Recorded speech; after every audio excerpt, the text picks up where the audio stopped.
இன்றைக்கி நாம் பார்க்குறது ரவை கோதுமை வச்சு நல்ல ஒரு ஸ்பாஞ்சியான கேக்கு.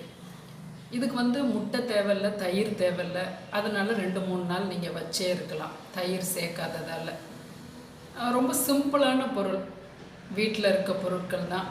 கோதுமை ரவை வச்சு இது நாங்கள் அப்போ ஒரு 70ஸ்லலாம் இது போல் தான் பேக்கிங் பவுடர் நாங்கள் சேர்க்குறதில்ல. அப்போல்லாம் கேக் செய்கிறவங்க அந்த பேக்கிங் பவுடர் இருக்கும். இப்போ தான் நார்மலாக எல்லா இடத்துலையும் புழக்கமாக இருக்குது. அப்போ ஆப்ப சோடா மட்டும்தான் வச்சு ரொம்ப அருமையாக அப்பையும் செஞ்சது தான் இந்த மெத்தடில். நல்லா உதிராக இந்த ரவை கேக் எப்படி செய்கிறதுன்னு பார்க்கலாமாங்க. நம்ம ஒரு கெட்டி பாத்திரத்தில் ப்ரீ ஹீட் பண்ணிக்கணும். நான் மணல் போட்டிருக்கேன், அதுக்குள்ளே ஒரு ஸ்டாண்டு வச்சுருக்கேன். கண்டிப்பாக உப்போ இல்லை நான்ஸ்டிக் பாத்திரங்களோ கண்டிப்பாக தவிர்த்துடுங்க, அதனுடைய புகை நமக்கு சேராது. இப்போ அது ப்ரீ ஹீட் ஒரு 15 நிமிஷம் சிம்மில் ஆகிக்கிட்டு இருக்கட்டும். ஒரு 100 ரவை, வெள்ளை ரவை எடுத்திருக்கேன். 3/4 பங்கு சர்க்கரை,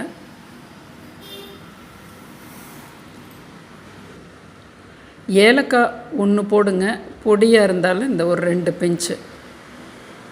நல்லா நைஸாக அரைச்சிட்டு வந்துடலாம். ஒரு பவுலில் கொட்டிக்கலாம்.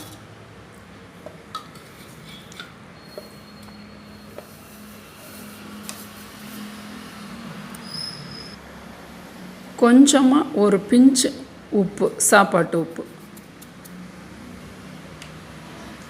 100 இந்த அளவுகளுக்கு 1/4 டீஸ்பூன் ஆப்ப சோடா. நீங்கள் பிஞ்சில் எடுத்திங்கன்னா ஒரு 4 பிஞ்சு வரும். இதுதான் நமக்கு ரொம்ப முக்கியம் அளவுகள். இந்த ஆப்ப சோடா 1/4 டீஸ்பூன். உங்கள்கிட்ட டீஸ்பூன் இல்லைன்னா ஒரு 4 பிஞ்சு போட்டுக்கோங்க. அதே ரவை எடுத்த அதே அளவு நான் கோதுமை மாவு போடுறேன். இந்த இடத்துல நீங்கள் மைதா மாவு கூட 1 பங்கு சேர்த்துக்கலாம். நம்ம எடுத்து ஊற்றுற டப்பாவில் நெய் தடவி அதுக்குள்ளே கொஞ்சம் கோதுமை மாவு போட்டு அப்படி குலுக்கி எடுத்திங்கன்னா தேவையில்லாதது கீழே விழுந்துடும். டஸ்ட் பண்ணிக்கிறது. இது ஏன்னா நல்லா கேக்கு எடுத்துக்கிட்டு வர்றதுக்காக நல்லா ரா மாவெல்லாம் கலக்கி கொடுத்துட்றோம். 3/4 பங்கு நெய் ஊற்றுறேன். நீங்கள் வாசமில்லாத எண்ணெயும் நெய்யும் கலந்து ஊற்றிக்கலாம். அதே 3/4 பங்கு பால், ஆறுன பால். வெனிலா எசன்ஸ் ஊற்றிட்டேன், வீடியோ ஸ்கிப் ஆயிடுச்சு. நல்லா கலக்கி கொடுத்துடலாம். ஒரே பக்கமாக வலதுகை பக்கமாகவே அப்படி சுற்றி நடுவில் அப்படி ஒரு கோடு போட்டிங்கன்னா எல்லாமே கலந்து வந்துடும். இப்படி அப்படி திருப்ப வேண்டாம்.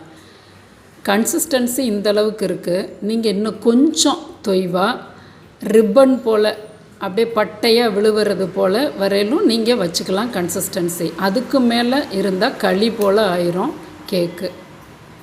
ரிப்பன் கன்சிஸ்டன்சி கூட நீங்கள் வச்சுக்கலாம். எப்பயுமே பாத்திரம் 3/4 பங்கு இருக்கணும். ஈய பாத்திரங்கள் தான் கேக்குக்கு ரொம்ப ஆப்டாக இருக்கும். 4 தட்டு தட்டிக்கிறோம், ஏர் வெளியே வரணும். அப்போ தான் நல்லா புசு புசுன்னு கேக்கு எந்திரிக்கும். இப்போ நிறைய மளிகை இந்த கடைகளில், பாத்திர கடைகளில் கிடைக்கிது. இந்த மாதிரி டப்பா ரவுண்டு இது போல் எல்லாமே சீப்பாகவே கிடைக்கிது. இப்போ அந்த ஸ்டாண்டுக்குள்ளே இதை வைக்கிறோம். எந்த பாத்திரம் உள்ளே வைக்கிறோமோ அது அடுப்பில் இருக்க பாத்திரத்தோடு முட்டக்கூடாது. இது நூல் இலையில் முட்டாமல் இருக்குது, சிம்மிலே தான் இருக்குது. 30 நிமிடம் கழித்து பார்க்கலாம். இப்போ ஒரு 10 நிமிடத்தில் நான் பிஸ்தா பருப்புகளை போடுறேன். 10 நிமிஷம் கழித்து தான் போடணும், ஏன்னா முதல்ல போட்டோன்னா உள்ளே இறங்கிடும். நீங்கள் முந்திரி பாதாம் போட்டுக்கலாம். 30 நிமிடம் கழித்து நான் இப்போ பார்க்குறேன். அந்த ஸ்டிக்கிலையோ கத்தியிலையோ விட்டு பார்த்திங்கன்னா அதில் மாவு தெரியுது. திரும்ப வைக்கிறேன். 40 நிமிஷத்தில் பார்க்குறேன். அந்த குச்சி பாருங்கள் மாவு இல்லாமல் இருக்குது. இப்போ எடுத்து ஒரு வலைத்தட்டு மாதிரி வச்சிட்டிங்கன்னா ஆறுறதுக்கு ஏதுவாக இருக்கும். இப்படி சூடு ஆறுனதுக்கப்புறமா கத்தியில் சைடில் அப்படி எடுத்து விட்டுக்கலாம். அப்படியே ஒரு பிளேட்டை கமுத்து விட்டு தட்டிடலாம். நல்ல அருமையான ஸ்பாஞ்சியான கேக்கு. இது பாருங்கள், சைவமாகவும் இருக்குது, யார் வேணாலும் சாப்பிட்லாம். நீங்கள் நெய்க்கு பதிலாக எண்ணெயும் நெய்யுமா கூட கலந்துக்குங்க. நல்லா பாருங்கள், உதிர் உதிராக.